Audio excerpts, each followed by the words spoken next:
কাঁদিস নি, একটা কথা শুনে রাখ, যে কৃষ্ণ বৃন্দাবনে সেই কৃষ্ণই তো মথুরায়, তিনি সব সময় তোর সাথে আছেন।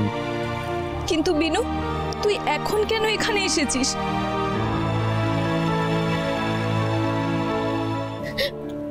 আমি আর কোথায় তো যাবো রে সুবা? যে অনিশ্চিত পথের পানে আমি পাটও বাড়াইছি,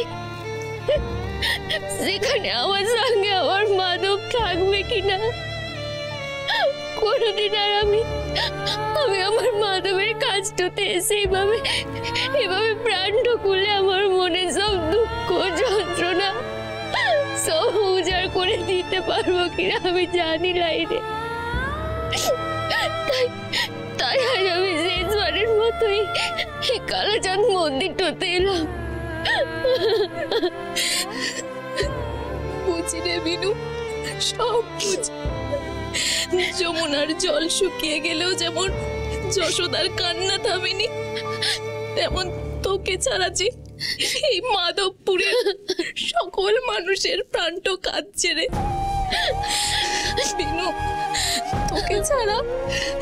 তোকে ছাড়া যে কালাচাঁদ মন্দিরের গানও বড্ড বেসুরো ঠেকবে কানে, বড্ড বেসুরো ঠেকবে।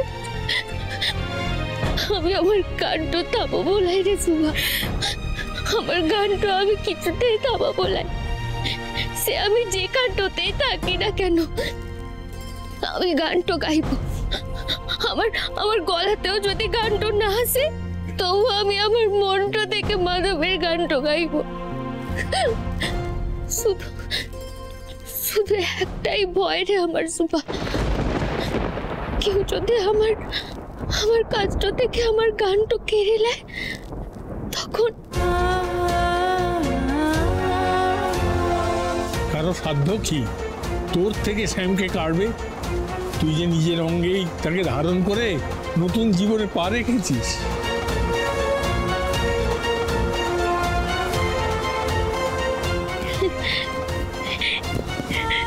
সত্যি তো, শ্যামের রংটা যে আমার অঙ্গটাতেই রয়েছে।